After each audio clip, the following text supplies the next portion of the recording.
这个和尚最大的爱好是收藏女明星照片，寺庙的墙上、天花板上都被他贴满了女团照片。他对每个女团成员都了如指掌，知道他们的名字以及热门歌曲，甚至记得他们的身高体重。看电视也只看女团表演，就连诵经都是诵的歌词。外人看到这个情况，都骂他花和尚，身为佛门弟子却六根不净。但事实却并不是这样的。他法后悟净，在当和尚之前是个屠宰场老板，偶然捡起一本佛经，结果爱不释手，就像发现了新世界，自此放下屠刀，剃发出家。他认为之前的工作让自己周围充满了负面磁场，收藏照片是为了更好的修行。其实收藏的不仅仅只有女团照片，还有男明星、体育明星等等。他一共收藏了3000个名人头像。他说名人的磁场像星星一样强大纯净，能帮自己修炼心灵的磁场。干净的磁场让他感到无比的安定。但是他这种行为难免引来风言风语，开始传闻他是花和尚。随着非议越来越多，方丈也忍不住劝他离开。他最终被取消了法号，被迫离开了寺庙。他来到一个荒无人烟的山间小庙，继续自己的修行。他还把名人的名字都刻在了石头上，围着寺院摆了一圈，这一做就是15年啊。他说做的过程也是修行的过程。我也很难说这种行为对不对，毕竟咱们也不懂。我觉得只要能帮助修行就是好的。和他一样有奇怪癖好的还有下面这位大妈，每到深夜她都会把一袋生鸡肉放在陌生人的店门口，然后匆匆离开。这种诡异的行为已经持续了4年。店主说从来没见过真人，刚开始还以为是做好人好事的，但诡异的是每天都会收到，这完全没理由啊，心里毛毛的，该不会是什么邪教仪式吧？节目组在发现生肉的地方都安装了摄像机，接下来就是等待他出现。过了好久，果然出现了一位大妈，她四处张望，检查周围环境，在确认周围没人时，又把生鸡肉放在门口，迅速离开。店主看到大妈后确定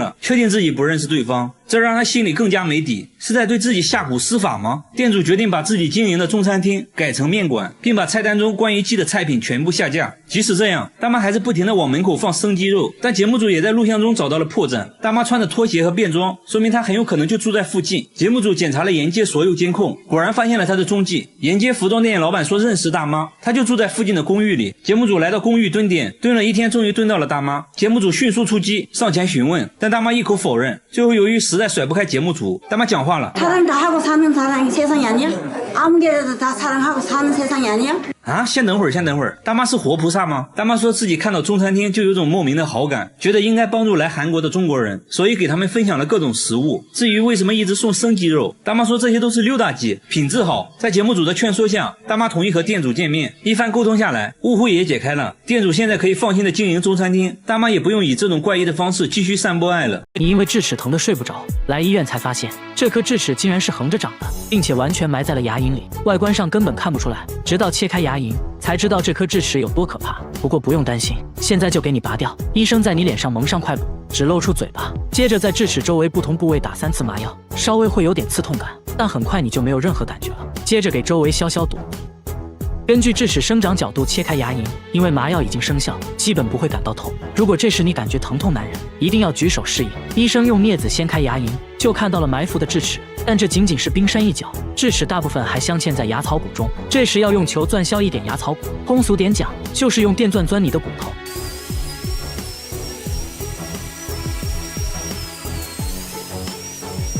这时你感觉不到疼痛，但能听到电钻声，还能感受到电钻的震动，整个头都嗡嗡的。即使这样，也不能直接把智齿拔出，医生还要切开牙冠和牙根，把智齿一分为2，所以又需要用到钻头。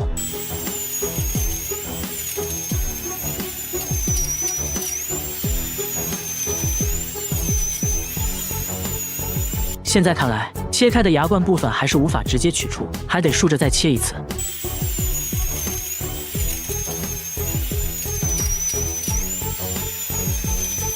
这样就很轻松地把牙冠部分取出来了。现在只剩下牙根了，由于埋得太深，还要再削一点牙槽骨。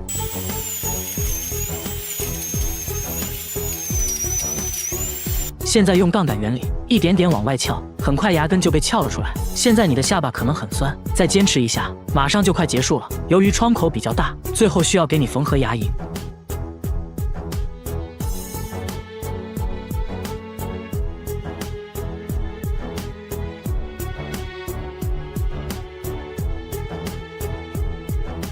就这样打个漂亮的结，剪掉多余线头，就结束了战斗。为了让牙龈尽快愈合，你需要咬住一块纱布，保持2个小时，1周之后来拆线。期间不可以喝酒抽烟，避免激烈运动。拔掉智齿，你有没有觉得轻松了很多？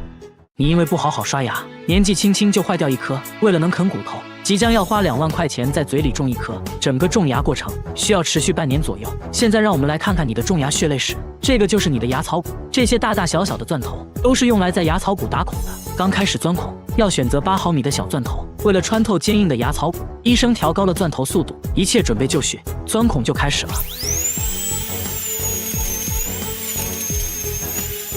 现在要逐渐换成更粗的钻头，扩大孔洞。用粗钻头转速一定要慢，否则会导致摩擦生热，烧毁骨细胞。过程中钻头还会一直喷出生理盐水，就是为了降温。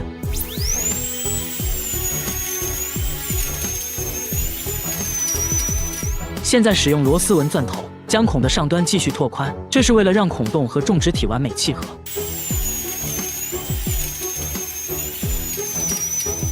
随后，医生取来像螺丝一样的种植体，开始种植的时候要尽量调低转速，慢慢推进去，才不会使接触面骨细胞损坏。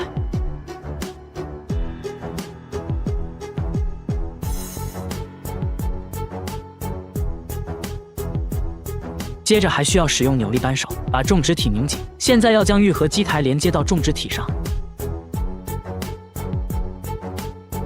等缝合好牙龈，大概就是这个样子。这时牙槽骨中的种植体会和周围的骨细胞慢慢融合，这个过程叫做骨结合，最短需要2到3个月，最长6个月左右。经过了几个月，牙槽骨和种植体已经充分结合，就可以把临时愈合基台取下，然后安装上永久愈合基台。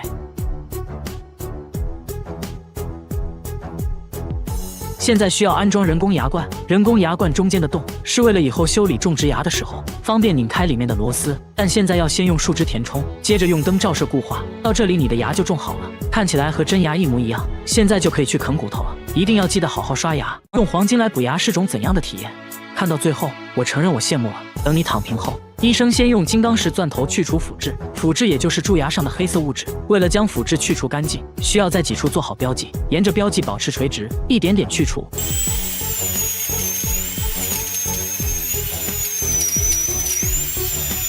过程中可能会有一点酸胀感，不过是可以忍受的。去除蛀牙的洞称为窝洞，现在要把窝洞内部打磨圆滑，方便后续安装填充材料。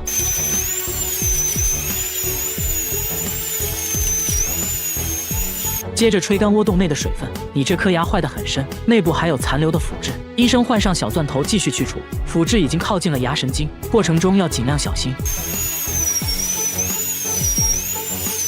再次吹干牙齿内部，现在腐质已经清理完毕，接着就进入了修复环节，先涂抹上一层粘合剂。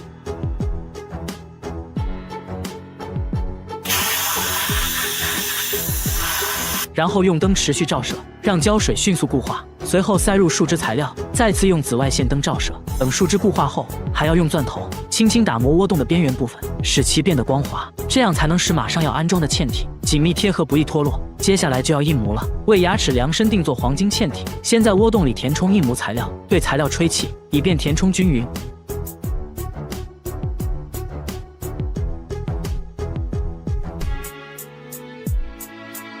用力按压后，等印模材料变硬，就可以根据印模制作黄金嵌体。等嵌体制作完成后，医生会再次涂上粘合剂，接着给你安装金灿灿的黄金嵌体。把多余的粘合剂擦干净，等它固化后，黄金嵌体就牢牢粘在了你的牙齿上，这样你又可以啃骨头了。好了，做完了，醒醒吧！你不小心磕掉了半颗门牙，说话一直漏风，天天被人嘲笑。你决定去做个修复，医生也没有让你失望，最后的修复效果足以让他们闭上臭嘴。不幸中的万幸，磕掉的部位并没有伤到牙根，如果非常严重的话，那就需要先做根管治疗。但像你这种情况，直接进行光固化树脂补牙即可。先在表面涂一层酸蚀剂，让表面变得更加粗糙一些，冲洗吹干后，涂上粘合剂，进行光照固化。接着医生取来石膏模型，制作诊断蜡型，然后系统的补牙操作就开始了。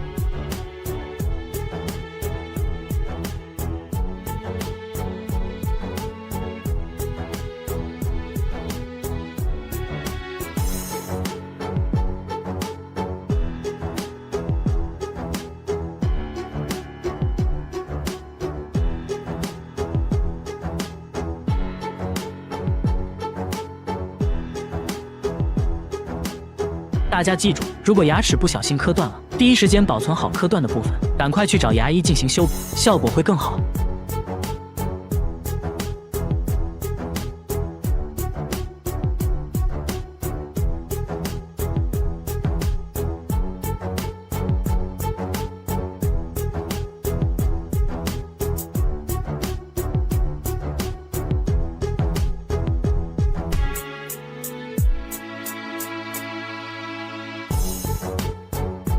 补完之后呢，医生会用车针进行表面的打磨处理，最后再对牙齿进行抛光，牙齿表面就会变得更加光滑，看上去形态也比较美观。最后取出排龈线，就大功告成了。不过以后不能啃太硬的东西，稍有不注意就有可能导致脱落。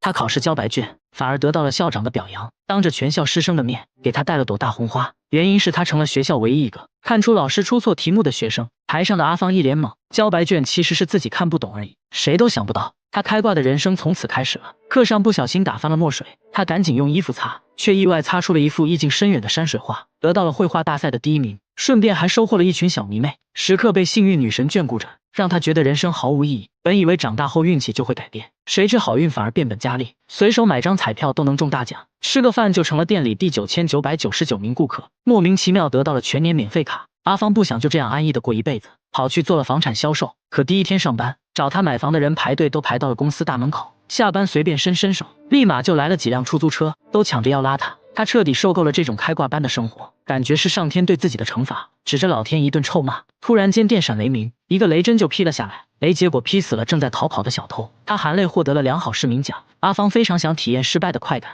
可天不遂人愿，生无可恋的阿芳决定出家。就在剃发前，方丈出现了，只见方丈大手一挥，他便灵魂出窍，意识开始模糊。等阿芳清醒过来，发现一切都变了，打斗地主从来就没赢过，无论跟谁打牌都被对方吊打，就连一旁的小学生都嘲笑他是个弱鸡，他却兴奋得不得了，终于体验到了失败的快感。他50年收藏了4000多种可乐，现在拿在手上的是世界上第1款可乐，已经超过了100年，瓶盖都是用的木头塞子。很多人想喝的82年可乐，他这里多的是，什么造型的瓶子都有，全是脑洞大开的设计，从最胖的到最花里胡哨的都有，还有各种限量款的可乐，有的瓶子上都镶了钻石，还有奥运纪念可乐、美国队长可乐。他还收藏了很多可乐周边产品，就比如可乐主题的录音机，因为都是非常稀有的限量版，收集这些花掉了好几百万。节目组仔细数了数，足足有4000多种。大叔还说会一直收藏下去，要打破世界纪录。然而下面这个大爷的收藏能点燃你的心，大爷在涂口红，但其实这是打火机。他转身又吃起了饼干，其实还是个打火机。他30年收藏了6000只打火机，家里墙纸都是打火机做的，各种你意想不到的打火方式，看着是把锤子，其实是打火机。灯泡也是打火机，牛奶盒都能出火，螃蟹钳子喷火，你能信？灭火器都能出火，这就离谱了。包包能打火，高跟鞋也可以，最小的和1元硬币差不多，小是小了点，但照样能打火。最大的就要用2只手抱着，要说是燃气灶我都信。最独特的要数下面这个，火焰可以分叉，这些火机来自全世界各地。这一款就是来自加拿大的牙刷火机，他每周都要挨个清理一次，打火机已经成了他的精神寄托。然而下面这个大叔的收藏也很费钱，他花100万收藏了5000部手机，全是你没见过的，有设计成香蕉玉米的，保龄球也是电话，超人都背着电话来电就会蹦迪，还有来电就会吐丝的蜘蛛侠电话，易拉罐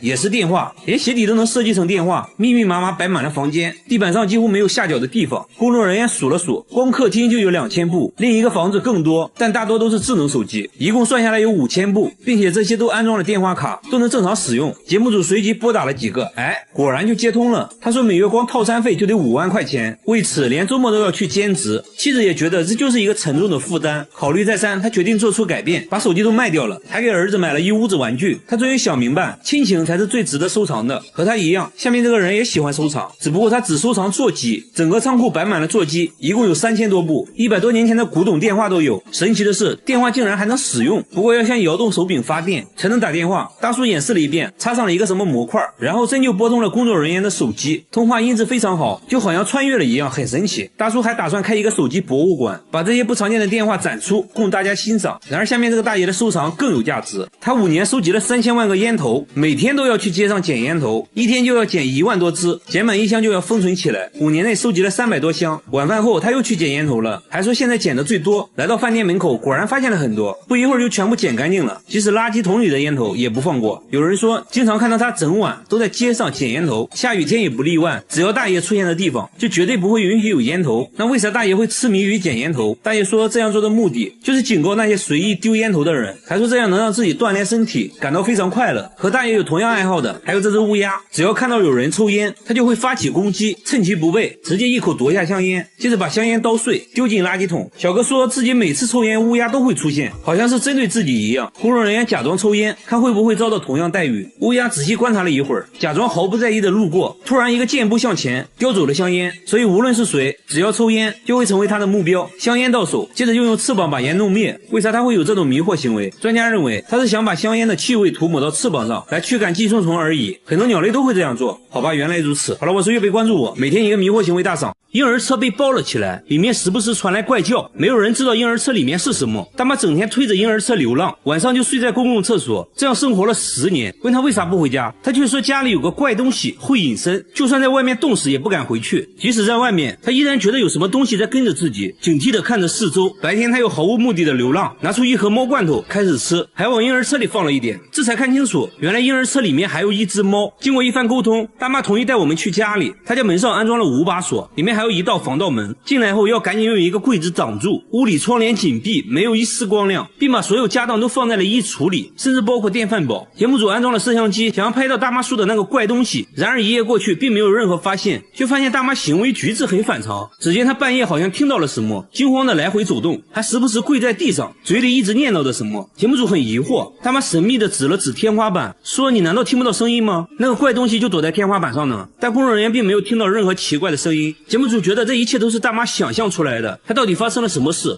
经过长时间的沟通，她决定去医院。一番交流下来，医生说她患有妄想症和精神分裂，必须尽快吃药治疗。原来之前她妈妈生了一场大病，因为没钱治疗嘛，很快就去世了。没过多长时间，父亲也去世了，她感觉自己没有保护好父母，从那时起内心充满了愧疚，只有在人多的大街上才能避免内心的孤独，只要在房子里就会产生屋里有别人的幻觉。相对来说呢，下面这个大妈就正常多了，鸡蛋连壳一起吃，一天要吃1斤蛋壳，大妈已经吃了10年。香蕉在裤子上蹭2下直接连皮吃，再来一口带皮的橘子。哈密瓜带皮吃，甚至连苹果核也要吃，这样吃不会吃出问题吗？而他自己却说这是外壳救了他的命。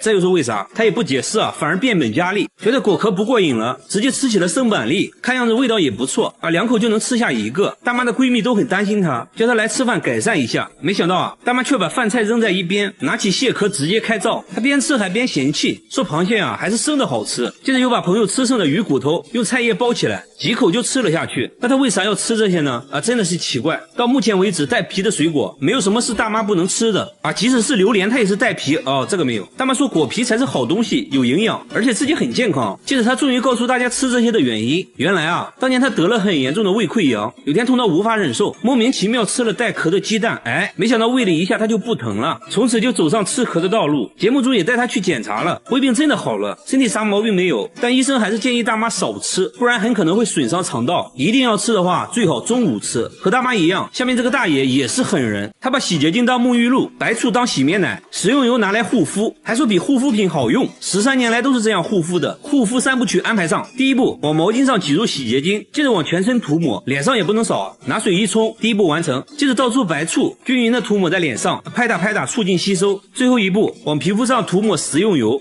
保湿又美白。他说白天要用玉米油，晚上用花生油，这样保湿效果最好。工作人员摸了摸，果然很光滑，这样一套下来的话就可以上烧烤炉了。不仅如此，大爷刷牙也要用白醋，说可以消菌杀毒，口气都变得清新了呢。至于牙膏嘛，有别的用处。只见他往手上挤入半管薄荷味牙膏，接着就开始洗头了。你别说，泡沫还挺丰富的。大爷说这样洗完清爽自然，工作时也要随身带着白醋，没事就要拿出来涂一涂，看电视也不能闲着。连妻子都不能理解大爷的奇葩操作，直接把妻子熏走了。为了达到更好的保湿效果，他还会用食用油自制面膜。不得不说皮肤看着细腻了很多，医生也没有检查出任何问题。由于大爷年龄大了，如果继续这样操作的话，皮肤可能会恶化。这种护肤方式好不好不知道，反正我感觉挺入味的。好了，我是月贝，关注我，每天一个迷惑行为大赏。这个植物一天能长3米，100年才会开1次花。神奇的是，大妈只养了1个月就开花了。几天前，大妈刚从医院出来，就遇到了一个怪和尚，什么都没说，就把这棵植物送给了大妈。自从这植物来到家里，发发生了很多神奇的事，大妈的身体也在一天天好转。大妈认为这些都是这棵植物带来的，觉得植物被高僧开光了。从那时起，大妈每天都会精心照料，浇水都是用山泉水，嘴里还一直念叨着撒浪嘿呦。刚开始呢，它只是冒出了一个小尖尖，没想到啊，一夜之间长到了3米，而且还在不停的往上长。节目组架起相机近距离观察，植物肉眼可见的变大。那这棵植物到底是什么？为此，节目组请来专家小亮来鉴定这个热门生物。专家觉得很不可思议，说这东西根本不会生长在这里，当地的环境不利于它生长，长成这么高非常罕见。原来啊，这种植物叫龙舌兰，这根长长的就是它的花茎，最后会在顶端开花，据说100年才会开1次花，但只要开花后，它就会急速衰败枯萎，一生也只开1次。几天后，龙舌兰真的开花了，看起来好像一把火炬，上面还泛着光，蜜蜂都被吸引来了。它现在的高度达到了4米，全村人都来围观，很多人都是第一次见。据说龙舌兰开花就能实现愿望，众人纷纷低头许愿。然而下面这只小香猪表示不服，他家的宠物小香猪1个月就长到了300斤，2个男人都抱不起来，肚子都快碰到地板了，还长出了3下巴。本来是个迷你猪，结果现在一对比，主人变得很迷你，他直接从佩奇变成了八戒。有次主人想要抱一下啊，结果闪到了腰。当时卖家还郑重承诺，迷你小香猪长不大，最多不超过30斤，假一赔10。可是随着时间一天天过去，主人才发现自己上了当。佩奇不仅能吃，而且长得飞快。主人找卖家售后，卖家说可以赔你10倍，你把货退回来，我们重新给你发10只小猪仔。主人一想，不对啊，我这不成养猪的了吗？毕竟养了这么长时间，都有感情了。主人决定给他减肥。第一步，带上计步器，一块行走的五花肉上线了。刚走了2步，他就躺下了。主人以为他至少能走30分钟，结果他要休息30分钟。第二步，吃减肥餐，用食物引诱他走路，结果主人却累瘦了。最后主人想到一个绝招，给佩奇制作了一个结实背带，前面吊上一根他最爱的胡萝卜。你别说，效果不错，他走路积极多了。几天后再次上秤，减肥效果非常明显啊，整整减掉了半斤。最后主人表示会一直陪着佩奇减肥，希望佩奇能变回迷你猪。然而变大的不止佩奇，下面这家房子里也有个大东西，每天都有个不明生物趴在他家窗户上偷窥，上面还留下了巨大的指纹，纹路非常清晰啊，怎么擦都擦不掉，而且只要太阳出来它就会消失。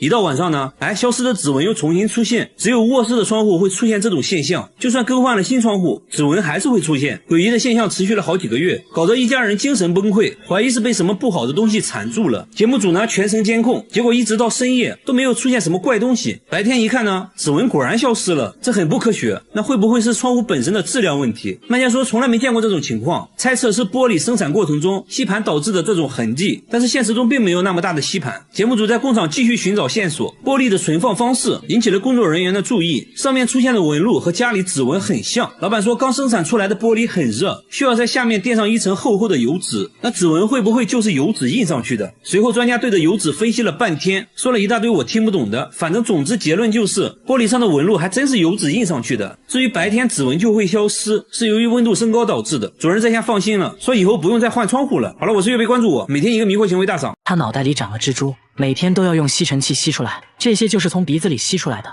吸出来的时候都是活的。他觉得脑袋里一定有个蜘蛛窝，甚至还在不停地产卵。这些蜘蛛天天都在他的脑袋里面爬，把他痛苦了好几年。为了缓解疼痛，他不停地敲打脑袋，还要去碾碎正在脑袋里到处爬的蜘蛛。办法想了好多，医院都去看过了，但依然不能解决问题。长期的痛苦导致他从150斤降到了现在的100斤。他认为彻底把蜘蛛消灭的方法就是把自己火化了，和蜘蛛同归于尽。为了帮助他，大家找来了专家。专家仔细观察吸出来的蜘蛛，发现这些蜘蛛竟是不同品种的。专家还说蜘蛛根本不可能在我们体内生存，但大叔却不能接受这个观点，因为自己实实在在的能感受到蜘蛛带来的疼痛。他觉得专家根本不能理解自己，实在没办法了。大家又带他来到了大医院，经过内窥镜仔细检查，还是找不到蜘蛛的任何踪迹。然后又推他去照 CT， 片子看了半天也没有发现问题，真的是奇怪。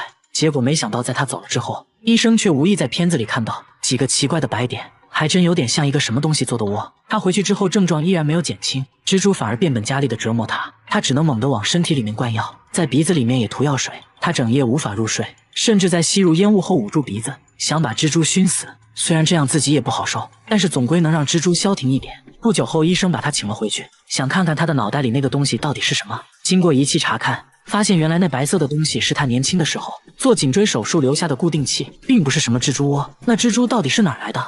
大家研究了半天，发现蜘蛛是从他吸尘器的缝隙里面钻进去的，也就是说这些蜘蛛本来就在吸尘器里。一切都是误会，解决了这块心病。2个月后，当大家再次见到他，精神面貌已经远超过去，成为了一个正常人。这猫有个怪癖，连医生都大为震惊。他一日3餐只吃泡菜，而且必须要够辣，饿了就会对着冰箱一直叫，因为冰箱里就有他梦寐以求的辣白菜。主人受不了了，从冰箱拿出了一片泡菜，小白闻了闻，几口就吃完了。看起来一片泡菜根本不够吃，主人又把泡菜和米饭拌在一起，给他做了个泡菜拌饭。但小白很挑剔，只吃了拌饭中的泡菜，一粒米饭都没吃。主人说小白是流浪猫，刚捡回来的时候他什么都不吃，直到拿出泡菜的一刻，他竟然两眼发光，一直叫个不停，才知道这猫喜欢吃泡菜。我们都知道韩国人喜欢吃泡菜，难道韩国的猫也都喜欢吃泡菜吗？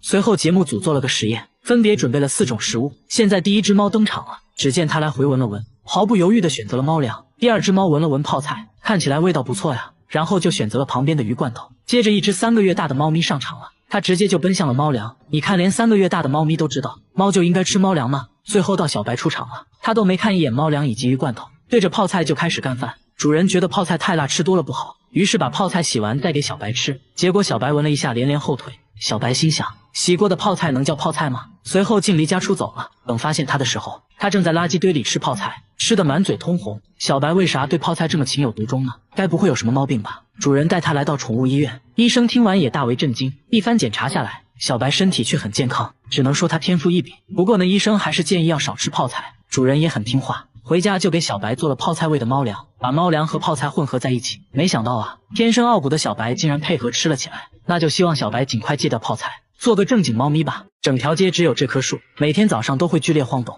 鸟都不敢在此停留。往下一看，才发现有个大叔在疯狂的拿头撞树，哐哐1分钟就要撞60次，都撞出血了。大叔却说这样对身体好，脑袋锻炼完，肩膀也不能少，拿出药膏随便涂一涂就好了。这样真的不会痛吗？大叔轻蔑一笑，说自己已经锻炼5年了，还让记者摸摸看，果然已经练就出了厚厚的老茧。大叔还一脸傲娇，劝大家不要模仿，否则很可能脑袋开花哦。这条街上的店主都说，每天都能看到大叔撞树，就没见过额头不流血的时候。不过呢，还是心疼这棵树多一点。大叔看起来一身的暴力，工作起来却非常安静，为啥会选择这种奇葩的锻炼方式？大叔表示自己以前是拳击手，因为比赛打得不好，根本赚不到什么钱。为了养家糊口，他脱下拳击手套，拿上锤子，成为一个修鞋的。由于摊位所在区域治安很差，经常发生一些打架斗殴的事件。为了防止别人找自己麻烦，他决心变成一个狠人，让别人都知道自己不好惹，所以就开始了这种奇葩的锻炼方式。节目组决定给大叔一个惊喜，带他来到拳击馆。面对久违的沙袋，大叔跃跃欲试，熟练地缠上绷带，和陪练一阵切磋。毕竟久输战场，看得出来力不从心，但大叔还是很开心，这是自己的梦想啊。大妈每天买一只公鸡，却从来不吃，一到深夜就把鸡放在陌生人的店门口，连续4年从未间断。店主说从来没见过真人，刚开始也没在意，直接就吃掉了。接下来的几天，每天都能收到1只，可奇怪的是，附近其他店都没收到过鸡，这很明显和自己有关。他吓得不敢再吃，这很像是一种诅咒啊，怀疑是同行嫉妒自己的生意，恶意放在这里的。店主决定把自己经营的中餐厅改成面馆，并把菜单中关于鸡的菜品全部下架。即使这样，每天早上鸡还是准时出现，从不缺席。这下店主更慌了，大家决定偷偷安装监控，找到这个放鸡的人。一直等到深夜，监控中出现一位可疑人员，他神色慌张，四处张望，确定没人后，放下鸡转身迅速离开了。店主吓得不敢说话，因为这人他之前就认识，好像就住在这附近。大家检查了沿街所有监控，果然发现了他的行踪，最后走进了一栋公寓。大家决定在公寓楼下蹲点，等了整整1天，在傍晚时分终于等到了大妈。大家赶紧追了上去，质问大妈为啥要这么做，但大妈一口否认，简单丢下一句我什么都不知道，接着快速跑开了。记者一路追，大妈终于顶不住了，说出了2句让人摸不着头脑的话。요새 사람 다 하고 사는 사람이 세상이 아니야? 아무개라도 다 사랑하고 사는 세상이 아니야? 这是啥意思呢？原来是大妈认为来韩国工作的人不容易，看到中餐厅就有种莫名的好感，觉得应该帮助来韩国的中国人，分享一点自己的爱。事了拂衣去，深藏功与名，在大家的撮合下，大妈和店主终于见了面，沟通下来误会解开了。店主现在可以放心经营中餐厅，大妈也不用以这种怪异的方式继续散播爱了，省流。我觉得像剧本。大妈家出现了不应该出现的东西，就在她拔牙回家后，家里就凭空出现了一包牙齿，参差不齐的，足足有20颗，其中还有好几颗烂牙。牙齿是大妈整理橱柜时发现的，刚开始还以为是干燥剂，仔细一看差点吓死。这牙比正常人类的牙齿小了很多，真的是人类牙齿吗？牙医看了一眼，说不仅是人类牙齿，而且还是小孩的乳牙。一个人一般就有20颗乳牙，而这一包恰巧就有20颗，从形状上判断，应该就是同一个人的，很明显是专门收藏起来的。一听说是乳牙，大爷很不理解，因为老两口根本就没有孩子，最近也没人来过家里，那为啥会出现在自己家呢？这会不会是某种诅咒呢？随后记者在家里发现了蹊跷。10号这天，日历上标注的行程是去看牙医。大妈说那天确实去拔牙了，自己记性不好，就在日历上做了标注。那会不会是她不小心从诊所带回来的呢？大妈却一口否认，大家也不确定她有没有健忘症。为了排除这种可能，接着来到牙医诊所，调出了监控，确实没看到大妈拿走任何东西。那牙齿到底是从哪里来的呢？聊天中得知，这房子是他们租的，1年前才搬进来的，而且房东就有个孩子。大家瞬间醍醐灌顶，这牙齿8成就是房东孩子的。接着联系到了房东，一问才知道，这牙齿确实是他家小孩的，当时搬家忘记拿了，一切都是虚惊一场。大叔每次做饭要先洗一盆碎玻璃，洗完再加上几勺白糖，直接就端上了餐桌，放着一桌菜不吃，他却只想吃玻璃。老婆怕他吃死了，想让大叔吃一块玻璃就上一口菜，但大叔根本不听，玻璃直接成了他的主食。一天吃的玻璃可以填满2个啤酒杯，现在还越来越离谱。上班都要带着满满1杯玻璃碴子，没事就赶紧拿出来吃一块，走到哪都带着。下班后就去玻璃店挑选零食，挑挑拣拣弄了一大袋，回家还要根据口味给他们分类，不同厚度的玻璃吃起来口感也不一样。医院的点滴瓶是他的最爱，吃起来酥脆有嚼劲，灯泡吃起来就差一点，不过呢也很爽口。记者忍不住问他，到底为啥要吃玻璃呢？没想到大叔却反问起了记者，那你为什么要吃饭？为什么要喝酒？为什么要抽烟？喊咖喱嘛，这个嚼一口非常香。这把记者看得一愣一愣的。大叔，你冷静点啊喂！来到晚上，大叔去聚餐，他只是端起了空酒杯，所有人都不可思议地看着他，因为他直接把酒杯给吃了。老板说每次他来吃饭，饭店酒杯就会少好几个。酒足饭饱后，大叔也终于说出了吃玻璃的原因，都是因为20年前的那件小事。当年大叔还是个初入职场的毛头小伙子，刚签了一个大合同，正在陪客户吃饭，由于自己不能喝酒，被客户一番羞辱，说他不爷们。这话伤了大叔的自尊，一气之下吃起了酒杯，就这样一吃还吃上瘾了。现在大家都想知道他身体真的健康吗？没想到啊，大叔却在医生面前表演起了吃玻璃，医生直接吓得不敢看，啥也别说了，直接上仪器检查吧。检查发现大叔其实有肠道问题，医生说大概率就是吃玻璃导致的，虽然目前看起来问题不大，但还是要停止这种行为，否则会导致肠梗阻。大家千万不要模仿哦。